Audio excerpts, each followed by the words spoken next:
Good morning, guys. Welcome to Career Counseling Online. It's a Sunday, so hopefully all of you are doing good. Planning to eat some good food, cooked at home, watch some movies, read some good books. Lot of options to do on a Sunday, especially. All right. So many says that I've been talking lately, majorly on attrition and employee benefits, and the way that organization has to look through the perspective of the employees. See, the main reason behind it is, see, attrition.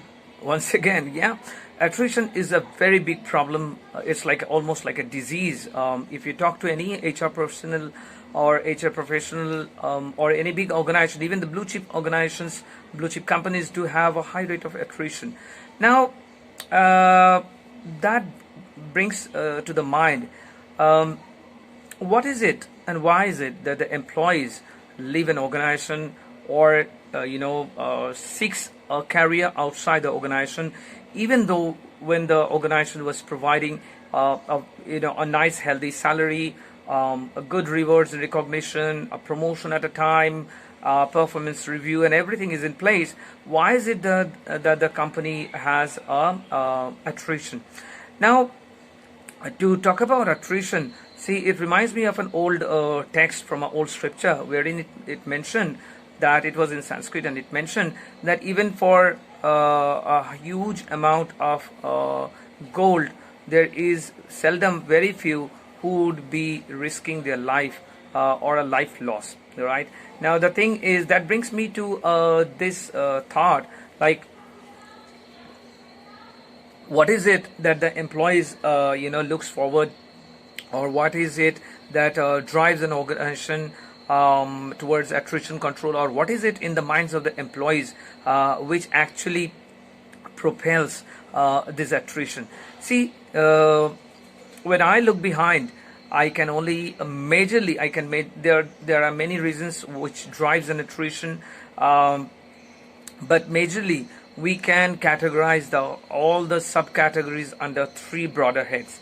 The first, unfortunately, it's always the true, it's your immediate boss, right? The person you're reporting to. We all have heard many a times that old saying that people seldom leaves the companies, they leaves their bosses, and it is so true. See, an organization might be having a great director, might be having a visionary as a chairperson, might be having a great founder. But the main thing is the founder or the chairperson or the director has their own level or own set of deliverables to concentrate on. And over the time, it becomes very difficult for them to reach to the last person in the operation, in the process, in the organization. And that creates a lot of huge gap. To create, to have a better communication or to bridge that gap, management always appoints managers, team leads, and vice presidents, directors, and so on. But many a times, the kind of vision with which the founder or the director or the chairperson or the stakeholders have founded the organization, that does not boil down to the managers or the directors who are leading the team. Many a times, people who are reporting to them, if they are not a good people-centric leader, many a times, the subjects or the employees in the team feels very demotivated, because to them, their immediate boss is the face of the company. So whatever their boss does, in terms of good or bad, in terms of partiality, in terms of biasness, whatever, what happens is, I'm sorry, I'm sorry, guys.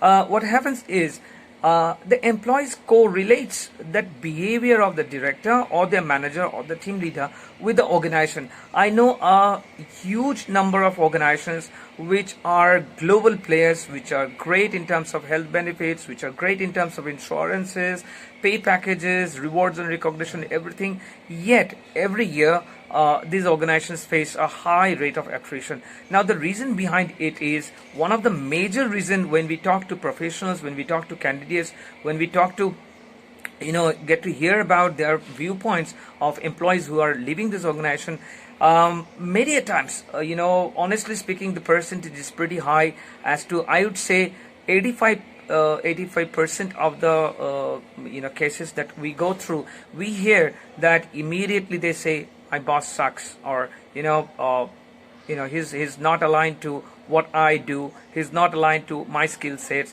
he's not aligned to the organizational viewpoint, and I cannot reach the chairperson, I cannot reach the founder. So he's the person who is conveying the message of the board, who is conveying our difficulties to the management, and I know nothing was going to happen because he's so partial towards that employee, he's partial towards that community, he's partial towards the employees who are deliverable delivery is the best, and he seldom look into us as to what kind of difficulty we face, what kind of training we need, what kind of product knowledge we lack, and those things which adds up to our failure in delivering what is expected. Or the only thing that he does is he always comes back to us with a lot of negative feedback. He always makes us feel very bad. He always makes us feel that we are uncontributive, that we are a burden to the organization.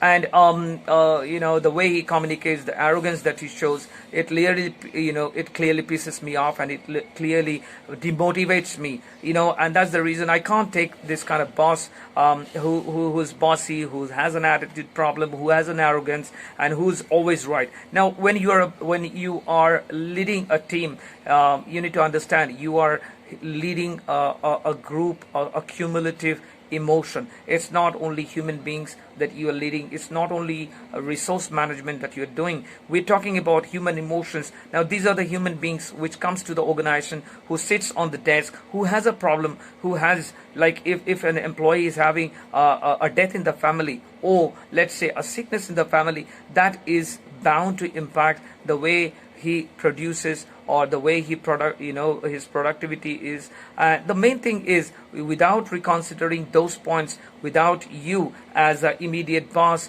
trying to understand what's going inside the mind, when you just go around and count on the productivity irrespective of his human size, he feels completely neglected, he feels completely cut off from the organization, and the organization appears to him as pretty inhuman.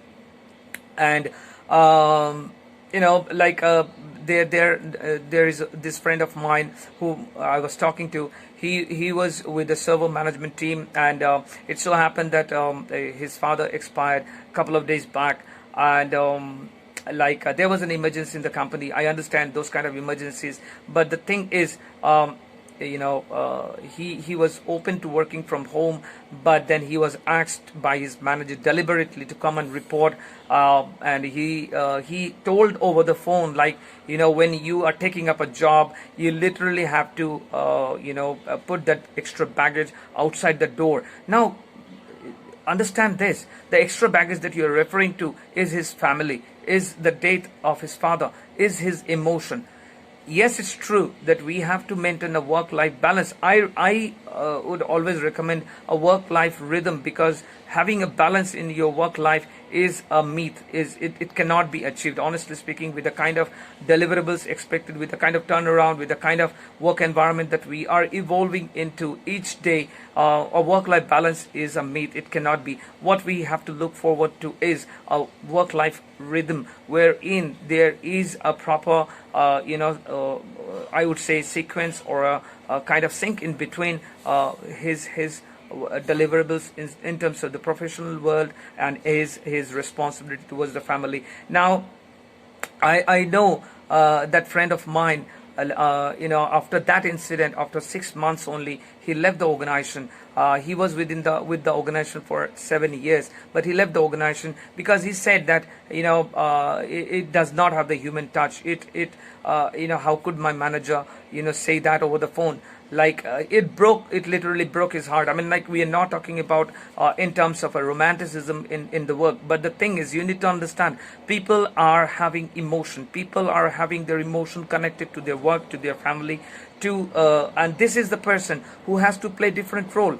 He might be a manager here, he might be working in your team, but when he goes back to the home, he is a father, he is a husband, he is a son to somebody, and he cannot but ignore his responsibility. Now, the thing is, when you, as his immediate boss, ask him to forget about his family, and only, and you come to him only as, as a management, as a as some place which is trying to extract the work out of him. It literally breaks his heart. And the employee finds it very uncomfortable to connect with such a kind of organization which does not respect human emotions. So my friend literally left. I mean, we spoke about it before his jump to the next organization. He literally moved. I know, very sure people says that people do jump from one company to another for a salary change. But I know, because we are friends, he discussed his salary package, which was not much difference. I mean, like, it was a very minimal difference. But the thing is, he quoted a different example altogether. He said, like, see, this interview with this company that I'm joining was fixed, and it so happened that I suddenly had a fever, and I reached at the interview spot, and I was pretty sick. I was when the HR did the interview with me, the first thing that he asked me was whether I was okay, because I was not looking okay. So once I mentioned that I was having a high fever and not feeling well, so immediately she postponed that interview and said that you could have called us up and we could have fixed it up other day. So what we will do is, they provided him office transport and sent him back to home. And they said that once you are okay, once you are fit, please give us a call to this number of mine, and we can fix up an interview. Now that is the human kind of connection that he loved much, because I can tell you very, very frankly, a difference of 5,000 5,000 rupees in a monthly salary structure change is nothing. I mean, nobody would jump from one company to another for a difference of 5,000 in a monthly salary, right? So like, let's say 60,000 in a year, that change, it's not very logical for one person to jump from one organization to another for a difference of 60,000 only, right? But the thing is, he mentioned that I felt so connected, I felt so respected, I felt that this company would respect my emotion if I joined them. So he literally joined that company because he was so heartbroken by his manager, right? So that is one point. The attrition driving point is your immediate boss.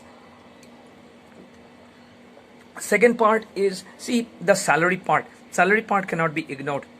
See, when a candidate is asking for a particular salary, you need to understand he has certain standard of living, he has certain responsibilities, right? And it also depends upon the kind of city that one person is staying. Like when I have stayed in Bangalore, and I have seen the transportation cost is pretty high compared to Kolkata. The cost of lodging, the rent is exorbitantly high. I mean, I cannot even think of that kind of structure in Kolkata.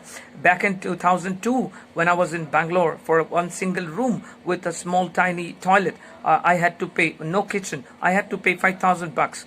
Separately, electricity bill and the water bill, which both came down to 500. So the total that I was shelling out was 6,000 in a month. And I can honestly tell you, with that 6,000, you can get a decent small flat in Kolkata. That's what I'm talking about. So when you are in a particular city, the kind of salary the candidate is asking for, he has his family members depending on him. He has a son or daughter to send them to school, good school, right? He has a certain way of transportation, like the way you get the kind of availability of transportation which is in Kolkata is not in Bangalore, okay? And transportation is pretty high, it's pretty expensive in Bangalore. So when an employee is asking for a higher salary, it also means that he is doing a calculation as to what he's going to get in his hand to spend for his own food, lodging, medicine, education, and so.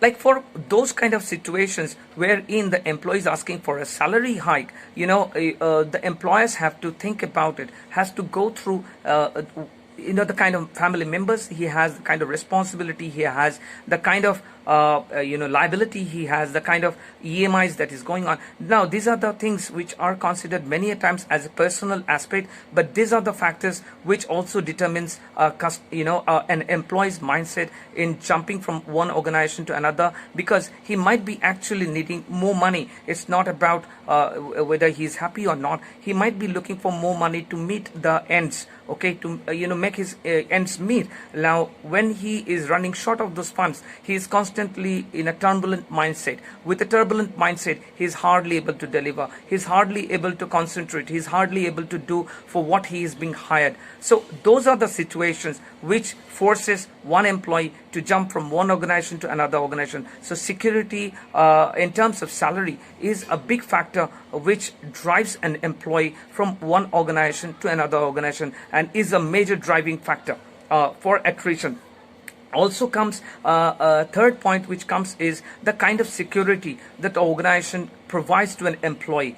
Right, the definition of security changes from person to person. In the sense, like, somebody might be looking for a mental security, somebody might be looking for a job security, somebody might be looking for a different kind of commitment from the organization in terms of health packages, in terms of the benefits that it provides, in terms of work-life balance that it provides. The kind of security one employee expects from an organization differs absolutely from you or me. The way we look at our security, the way he looks at this security is completely different. If he has elderly parents, he might be looking for a better health policy for his family. Right? If he is somebody who's just married and moved to a new city, he might be looking for a kind of security wherein his job is secured, wherein he does not have to move again within that city. He does not have to move from one place of accommodation to another, because that would incur extra costs. So those kind of security do drive attrition to a certain extent. I spoke to one professional. He was working with Airtel, one of my friends from my college days. Now recently we spoke again after a couple of years. Like, he communicated through Facebook, and hi, hello, and what's going on. And I saw that he was working with Airtel, the mobile network. Okay, so there it showed that he's been working with Airtel for 18 years now. When I had a conversation with him, he's like, I asked, like, what is it that you are with Airtel for 18 years? I mean, like, you have been promoted from one designation to another, because I can see that in LinkedIn that your profile kept on changing every 8 months or 1 year, and you have risen to this position. Like, he is almost the territory head of Airtel now. And when I asked him, like, what is it that why you are with this company for such a long time, he says that ours is organization with a human face. The way we felt connected, the way we feel like we are in one family, and that's the reason I feel so very secure. That's the reason I feel that I'll be understood. My problem will not be taken as an excuse. My challenges would be looked upon, worked upon together by the management. My decision would be considered, because now the organization knows that I mean good for them. I mean good for my department. I mean good for my team members. So that's the kind of feeling, that's the kind of security that the employees looks forward to. So the employers or the organizations who are spending so much into research in understanding what is causing the attrition, I guess you need to understand, whenever an employee is moving from one department or other departments, you need to talk to the immediate bosses, try to find out from the other employees what might be going inside, because you might be too busy with the organizational vision and mission, and you might not be knowing what exactly he is doing with his subordinates or his team members. A restructuring of the salary, a comparison of the salary structure with the other competitors in the market is a good way to control your attrition in your organization. And security, in terms of that, I believe it's very, very crucial that you talk to your employees and try to understand the kind of security that they are looking for, what the security means to them, what is that they are expecting. I mean, not everybody would be expecting the same kind of things. So Yes, 100 points if you hear, it's not possible to work on 100 points altogether, but you will find 100 points can be subcategorized or broader categorized under 5 heads, bigger heads. When you work on those 5 heads, those 100 points are taken care of and you can control the attrition. With that note today, I sign off today with this understanding that to control your attrition, you need to be more introspective. The employers, the organization needs to be more introspective in terms of understanding their internal process, in a way to understand the employee's mindset, right? Only then you can control the attrition. Those expensive researches, those expensive report making is not going to control the attrition. You need to come down to the field. You need to come down to the employees to understand, because it is them who are living this organization. So if you have to stop them from living the organization, you literally have to understand the way they see the organization, the way they see the process, the way they feel they are a part of the company. With that note today, guys, once again, do take care. Have a wonderful weekend, right? Enjoy yourself. Stay at home. Keep safe.